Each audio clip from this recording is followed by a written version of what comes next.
Hello dear students, നിങ്ങൾ എല്ലാവരും വിചാരിക്കുന്നുണ്ടാവും എന്ത് പറ്റി ടീച്ചർ എന്ന് മാസ്ക് ഒക്കെ ഇട്ടിട്ട് ക്ലാസ്സിൽ വന്നത് എന്ന്.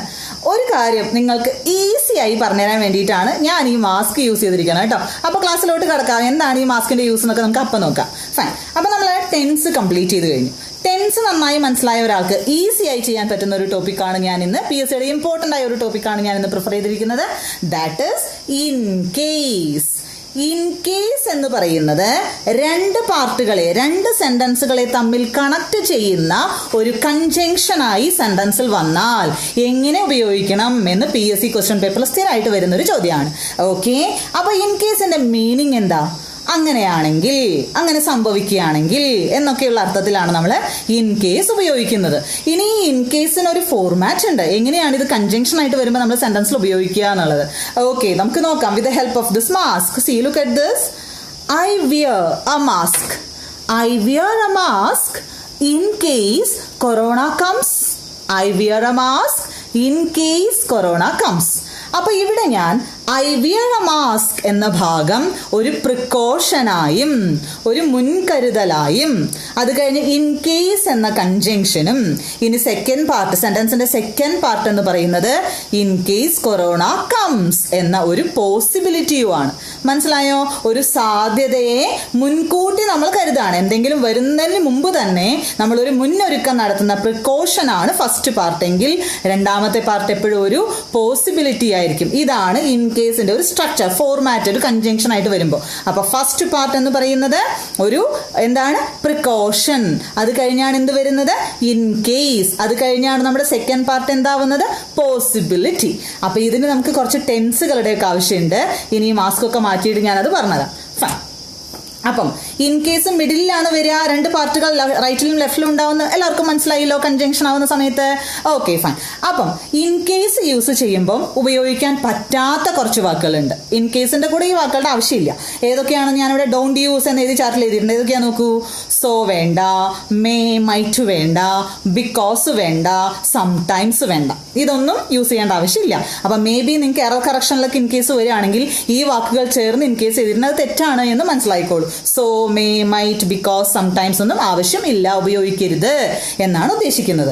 ഇനിയാണ് നമുക്കിതിന്റെ കൂടുതൽ ഡീറ്റെയിൽസ്, എന്താണ് ഇതിന് കൂടുതലായിട്ട് ശ്രദ്ധിക്കേണ്ടത് എന്ന് നോക്കാം. ഓക്കെ, ഇതിന്റെ റൂളുകളാണ് നോക്കുന്നത് കേട്ടോ. ചിലപ്പോൾ നമുക്ക് ഇത് ഫിൽ ഇൻ ദ ബ്ലാങ്ക്സ് ആയിട്ട് വരികയാണെങ്കിൽ ഇതിന്റെ പ്രിക്കോഷൻ തരും, ഇൻ കേസ് തരും, പോസിബിലിറ്റി കണ്ടുപിടിക്കാൻ വരും. ഫസ്റ്റ് പാർട്ടും ഇൻ കേസ് മൊത്തം അവർ തരും. അത് കഴിഞ്ഞ് സെക്കൻഡ് പാർട്ട് കണ്ടുപിടിക്കാനായിരിക്കും വരിക. അതല്ല, രണ്ട് സെന്റൻസുകൾ മൊത്തത്തിൽ തന്ന് അതിന് റീറൈറ്റ് ചെയ്യൂ ഇൻ കേസ് യൂസ് ചെയ്ത് എന്ന് പറഞ്ഞാൽ നിങ്ങൾ ഈ കട്ട് ചെയ്യേണ്ട വാക്കുകളൊക്കെ പ്രത്യേകം ഓർത്ത് വെക്കുക. ഇൻ കേസ് മിഡിൽ വരണം എന്ന് ഓർത്ത് വെക്കുക. ഇനി ഞാൻ പറയാൻ പോകുന്ന ഫോർമാറ്റ് കൂടെ കറക്റ്റായിട്ട് ഓർത്ത് വെക്കുക. എങ്ങനെ വന്നാലും എഴുതാൻ നിങ്ങൾക്ക് കിട്ടണം. ഓക്കെ, അപ്പൊ ഇതിന്റെ റൂളുകൾ ഓരോന്നായിട്ട് നോക്കാം. അപ്പൊ ഫസ്റ്റ് പാർട്ട്, സെക്കൻഡ് പാർട്ട് എന്ന് ഞാൻ പറയും. അപ്പൊ ഇൻ ബിറ്റ്വീൻ ആണ് ഇൻ കേസ് ഉണ്ടാവാൻ ഓർത്ത് വെക്കുക കേട്ടോ. അപ്പോൾ ഇതിന്റെ ആദ്യത്തെ റൂൾ എന്ന് പറയുന്നത് ഒരു 4 റൂൾസ് ആണ് നമുക്ക് ഇതിന് പഠിക്കാനുള്ളത് കേട്ടോ. 4 കണ്ടീഷൻസ് ഓൺലി, കൂടുതലൊന്നുമില്ല. അപ്പൊ ആദ്യത്തെ റൂൾ എന്ന് പറയുന്നത് ഇങ്ങനെയാണ്. സെന്റൻസിന്റെ ഫസ്റ്റ് പാർട്ട് എന്ന് പറയുന്നത് സിമ്പിൾ പ്രസന്റ് ടെൻസിൽ വന്നാൽ, സിമ്പിൾ പ്രസന്റ് ഫോർമുലയൊക്കെ നിങ്ങൾക്ക് അറിയാലോ. ഫസ്റ്റ് പാർട്ട് നോക്കി വേണം സെക്കൻഡ് പാർട്ട് കണ്ടുപിടിക്കാൻ. അതുകൊണ്ടാണ് ഇങ്ങനെ പറയുന്നത് കേട്ടോ. സെന്റൻസിന്റെ ഫസ്റ്റ് പാർട്ട് എന്ന് പറയുന്നത് സിമ്പിൾ പ്രസന്റിലാണെങ്കിൽ ഇൻ ബിറ്റ്വീൻ ഇൻ കേസ് എഴുതിയാൽ സെന്റൻസിന്റെ സെക്കൻഡ് പാർട്ടും നിങ്ങൾ സിമ്പിൾ പ്രസന്റിൽ തന്നെ എഴുതണം. അപ്പൊ ഫോർമാറ്റ് ഇങ്ങനെ: simple present plus in case plus simple present. Okay, ആദ്യ ഭാഗം നോക്കിയാണ് രണ്ടാമത്തെ ഭാഗം ഡിസൈഡ് ചെയ്യുന്നത് കേട്ടോ. അപ്പൊ simple present, in case, simple present എന്നാണ്. അപ്പൊ ഒരു പ്രീവിയസ് ക്വസ്റ്റ്യൻ ഞാൻ എക്സാമ്പിൾ ആയിട്ട് എഴുതിയിട്ടുണ്ട്. എന്താണത്? He takes his umbrella in case it rains. അവിടെ ടേക്സ് എന്ന് പറയുന്നത് സിമ്പിൾ പ്രസന്റിലെ വെർബാണ് അല്ലെ. അപ്പൊ ഞാൻ ഇറ്റ് എന്ന് പറയുന്ന സിംഗുലർ സബ്ജക്റ്റിന് യോജിച്ച സിമ്പിൾ പ്രസന്റിലെ വെർബ് എഴുതി ഇറ്റ് റെയിൻസ് എന്ന് എഴുതി. ഓക്കെ, അപ്പൊ രണ്ട് ഭാഗവും സിമ്പിൾ പ്രസന്റ് ആണല്ലോ. ഫൈൻ. ഇനി ഇതിന്റെ രണ്ടാമത്തെ റൂൾ ശ്രദ്ധിച്ചോളൂ. അത് സെന്റൻസിന്റെ ആദ്യത്തെ പാർട്ട്, ഫസ്റ്റ് പാർട്ട് എന്ന് പറയുന്നത് സിമ്പിൾ പാസ്റ്റിലാണ് വരണമെങ്കിൽ, സെക്കൻഡ് ഫോമിലാണ് വെർബ് വരുന്നത്, പാസ്റ്റ് ടെൻസിലോട്ട് കൺവേർട്ട് ആവുകയാണെങ്കിൽ ഒബ്വിയസ്ലി സെന്റൻസിന്റെ രണ്ടാമത്തെ ഭാഗം എന്ന് പറയുന്നതും സിമ്പിൾ പാസ്റ്റിലോട്ട് മാറ്റി എഴുതണം.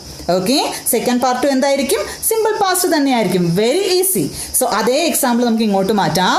He took his umbrella in case it rained.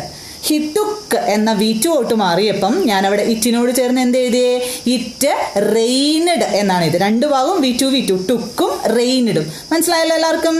അപ്പൊ simple past plus in case plus simple past എന്നാണ് സെക്കൻഡ് റൂൾ. ഇനി ഇതിന്റെ മൂന്നാമത്തെ rule.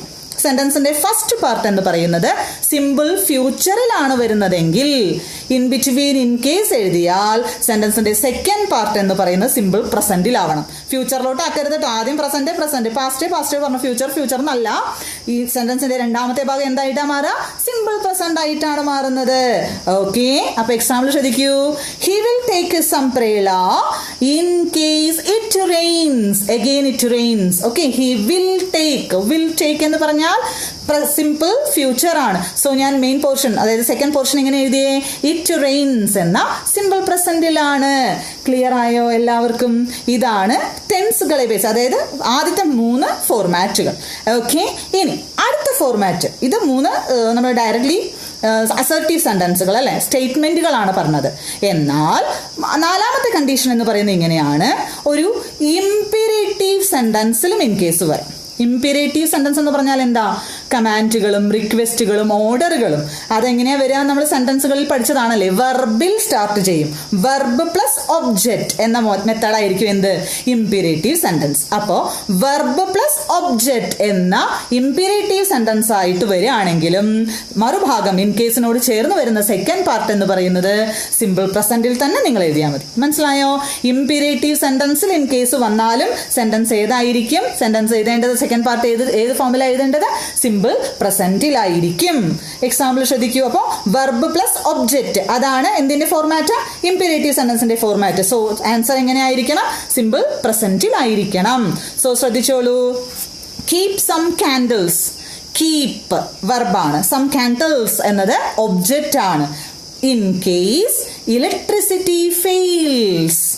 In case electricity fails എന്ന സിമ്പിൾ പ്രസന്റ് അല്ലേ ഞാൻ എഴുതിയത്? അവിടെ കീപ്പ് എന്ന വെർബിൽ തുടങ്ങിയത് കൊണ്ട് സോ ഈ പോർഷൻ ഞാൻ എങ്ങനെ എഴുതിയേ? സിമ്പിൾ പ്രസന്റ് ആയ ഇലക്ട്രിസിറ്റി ഫെയിൽസ് എന്നാണ് എഴുതിയത്. അപ്പൊ 4 റൂളുകളും വ്യക്തമായോ എല്ലാവർക്കും? എന്തൊക്കെയാണ്? അപ്പൊ നിങ്ങൾ ഓർത്താൽ മതി, ഇൻ കേസിന്റെ കൂടെ കൂടുതലും നമ്മൾ യൂസ് ചെയ്യുന്ന ടെൻസ് ഏതാ?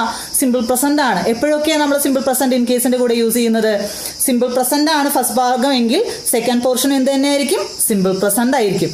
ഇനി സിമ്പിൾ ഫ്യൂച്ചർ ആണ് ഫസ്റ്റ് ഭാഗം എങ്കിൽ സെക്കൻഡ് പോർഷൻ എന്തായിരിക്കും? സിമ്പിൾ പ്രസന്റ് ആയിരിക്കും. പ്രസന്റിന്റെ കൂടെയും പ്രസന്റ് യൂസ് ചെയ്യാം, ഫ്യൂച്ചറിന്റെ കൂടെയും സിമ്പിൾ പ്രസന്റ് യൂസ് ചെയ്യാം. പ്ലസ് ഇംപെരേറ്റീവ് സെന്റൻസ് വന്നാലും വെർബ് പ്ലസ് ഒബ്ജക്റ്റ് വന്നാലും എന്ത് തന്നെയാണ്? സിമ്പിൾ പ്രസന്റ് ആണ്. ഒരൊറ്റ സന്ദർഭത്തിൽ മാത്രം ഇത് ചേഞ്ച് ആവുന്നു. എപ്പം? ഫസ്റ്റ് പോർഷൻ സെന്റൻസിന്റെ ഫസ്റ്റ് പാർട്ട് എന്ന് പറയുന്നത് സിമ്പിൾ പാസ്റ്റ് ആയാൽ രണ്ടാമത്തെ ഭാഗവും എന്തായിരിക്കും? സിമ്പിൾ പാസ്റ്റ് ആയിരിക്കും. That's it. ഈ 4 റൂളുകളും എല്ലാവർക്കും മനസ്സിലായല്ലോ. ഓക്കെ, അപ്പോൾ ഒരു 2 പ്രീവിയസ് ക്വസ്റ്റ്യൻസ് കൂടെ ഞാൻ അവിടെ എഴുതിയിട്ടുണ്ട്. നോക്കാം ഏതാണ് ആ 2 ക്വസ്റ്റ്യൻസ് എന്നുള്ളത്. നോക്കോളൂ, ചാർട്ടിലോട്ട് നോക്കിക്കോളൂ. Copy this answer in case you forget it. ഇതൊരു ഇംപെരേറ്റീവ് സെന്റൻസ് ആണല്ലേ. കോപ്പി എന്ന വെർബിലാണ് തുടങ്ങിയിരിക്കുന്നത്. ഇൻ കേസ് അവിടെ ഗിവൺ ആണ്, യു പ്ലൂറൽ ആണ്. സോ ഞാൻ എന്ത് എഴുതിയേ? ഫോർഗെറ്റ് എന്നാണ് എഴുതിയത്. അവിടെ യുവിന് പകരം ഹിയോ ഷിയോ ഇറ്റോ ആണ് വരണമെങ്കിലോ, അങ്ങനെയാണ് വരണമെങ്കിലോ ഫോർഗെറ്റ്സ് എന്ന് SES ചേർത്തിട്ട് നമ്മൾ എന്ത് ചെയ്യണം? സിമ്പിൾ പ്രസന്റിലോട്ട് അതിനെ മാറ്റണം. ഇവിടെ യു പ്ലൂറൽ ആയതുകൊണ്ട് V1 മതി. In case you forget it. Copy this answer in case you forget it. Next one. She took my book in case she need it. She took my book. Took എന്ന V2 ആണ്. So ഞാൻ second portion she needed it, നീഡല്ല needed it എന്ന് V2 ആണ് എഴുതിയത്. Clear ആയോ? എല്ലാവർക്കും മനസ്സിലായോ? ഓക്കെ, അപ്പൊ ഇത്രയാണ് നമുക്ക് ഇൻ കേസ് എന്ന് പറയുന്ന കൺജങ്ഷനെ കുറിച്ച്, 2 സെന്റൻസുകളെ കണക്ട് ചെയ്യുന്ന കൺജങ്ഷനായി വന്നാൽ ഉപയോഗിക്കേണ്ടതിനെ കുറിച്ച് പഠിക്കാനുള്ളത്. ഓക്കെ അല്ലേ? എല്ലാവർക്കും മനസ്സിലായല്ലോ? അപ്പൊ എല്ലാവരും മാസ്ക് ഒക്കെ ധരിച്ചിരിക്കും കേട്ടോ. ഒരു പ്രിക്കോഷൻ ഇപ്പൊ തന്നെ എടുത്തോളൂ, കൊറോണ വരാതിരിക്കാനുള്ളത്. ഫൈൻ. അപ്പം ഇനി നമ്മുടെ ഇഡിയംസ്. ഐ തിങ്ക് ഇന്ന് 8ാമത്തെ ക്ലാസ് ആകുന്നു. 2 ക്ലാസ് കൂടെ കഴിഞ്ഞാൽ 8ഓ 9ഓ ആണ്. ഇനി 1ഓ 2ഓ കഴിഞ്ഞാൽ ഇത് നമ്മുടെ ഇഡിയംസ് നമുക്ക് ക്ലോസ് ചെയ്യാൻ പറ്റും. ഫൈൻ. അപ്പൊ നോക്കാം ഏതൊക്കെയാണ് ഞാൻ ഇഡിയംസ് തന്നത്. അതിനു മുമ്പ് നമ്മുടെ ഇന്നത്തെ ഇഡിയംസ് സ്ക്രീനിൽ കാണിക്കുന്നുണ്ട്, അതൊന്ന് എഴുതി വെച്ചേക്കണേ. ഓക്കെ, അപ്പൊ നമുക്ക് നോക്കാം ഏതാണ് ആദ്യത്തേത്. Hard nut to crack. Hard nut to crack എന്ന് പറഞ്ഞാൽ ഡിഫിക്കൽട്ട് പ്രോബ്ലം ടു സോൾവ് അല്ലെങ്കിൽ ഡിഫിക്കൽട്ട് പേഴ്സൺ വാട്ടെവർ, എന്തെങ്കിലും ഒരു വളരെ ബുദ്ധിമുട്ടേറിയ പ്രശ്നം അല്ലെങ്കിൽ ബുദ്ധിമുട്ടുള്ള ഹാൻഡിൽ ചെയ്യാൻ ബുദ്ധിമുട്ടുള്ള വ്യക്തി, whatever it is. Okay, difficult problem to solve എന്നാണ് പറയുന്നത്, ബുദ്ധിമുട്ടേറിയ പ്രശ്നം. Next one, head over hills എന്ന് പറഞ്ഞാൽ വെരി എക്സൈറ്റഡ് അല്ലെങ്കിൽ വെരി ജോയ്ഫുൾ, പ്രചോദിപ്പിക്കുന്നത്. ഓക്കെ, വെരി എക്സൈറ്റഡ് എന്നാണ് meaning. Next one, high handed fashion. High handed fashion എന്ന് പറഞ്ഞാൽ ബിഹേവ് അരോഗന്റ്ലി, വളരെ റൂഡായിട്ട് ബിഹേവ് ചെയ്യുക, വളരെ മോശമായി ബിഹേവ് ചെയ്യുക, വളരെ ധിക്കാരപൂർവമായി സ്വേച്ഛാധിപതിയെ പോലെ ബിഹേവ് ചെയ്യുക എന്നൊക്കെയാണ് അതിന്റെ meaning. Next one, Hobson's choice. No choice at all, അതായത് ഒരു സാധനം മാത്രമേ ഉള്ളൂ, നമുക്ക് വേറെ ഓപ്ഷൻ ഒന്നുമില്ല, അതന്നെ എടുക്കേ വഴിയുള്ളൂ. ഓക്കെ, മറ്റ് ചോയ്സുകളൊന്നും ഇല്ലാതിരിക്കുന്ന അവസ്ഥ, ഒരേ ഒരു ചോയ്സ് മാത്രം ഉണ്ടാവുന്ന അവസ്ഥ, അതാണ്. ഇനി ഹോൾഡ് യുവർ ഹോഴ്സസ്, ക്ഷമയുള്ളവനായിരിക്കൂ. ബി പേഷ്യൻ, ക്ഷമിക്കുക, ശാന്തമായിരിക്കുക എന്നൊക്കെയുള്ള അർത്ഥമാണ് hold your horses, be patient എന്നത്. അപ്പോൾ ഒത്തിരി പേര് ആൻസേഴ്സ് അയച്ചിട്ടുണ്ട്. അഫ്സൽ കോൾമന്നത്തുനിന്ന്, ശരത്ത് കരുനാഗപ്പള്ളിന്ന്, ദിനിൽ ഇടുക്കി, സപിത ചെന്നൈ, ഷീല കൊല്ലം, ഐശ്വര്യ കണ്ണാടി പാലക്കാട്, സുമിത ട്രിവാൻഡ്രം, അശ്വതി മുക്കം, നന്ദിനി വണ്ടിത്താവളം. അപ്പൊ അയച്ച എല്ലാവർക്കും താങ്ക്സ്. ഇനി ഇന്നത്തെ ആൻസേഴ്സും വേഗം അയച്ചു തുടങ്ങിക്കോളൂ. എഴുതി പഠിക്കാൻ മറക്കരുത്. എക്സാം വരികയാണ് 20th എന്നുള്ളത് മറക്കരുത്. അപ്പൊ ഈ പറഞ്ഞ ഇന്ന് എടുത്ത ഈ ടോപ്പിക്കും ഉണ്ടാവും കേട്ടോ. ഇനി നമുക്ക് ഇത്രയും ഫ്രേസൽ വെർബുകൾ നമ്മൾ ഒരു 19 എണ്ണത്തോളം പഠിച്ചിട്ടുണ്ട്, അതൊന്ന് റിവൈസ് ചെയ്യണം. പ്ലസ് ഇഡിയംസും റിവൈസ് ചെയ്യണം. അടുത്ത ക്ലാസ്സുകളിൽ നമുക്ക് അതൊക്കെ നോക്കാം. ഓക്കെ, അപ്പൊ പുതിയതായി കാണുന്ന ആൾക്കാർ സബ്സ്ക്രൈബ് ചെയ്യാനും ഷെയർ ചെയ്യാനും ലൈക്ക് ചെയ്യാനും മറക്കരുത്. അപ്പൊ അടുത്ത ക്ലാസ്സിൽ കാണുന്നത് വരെ bye. Thank you for watching.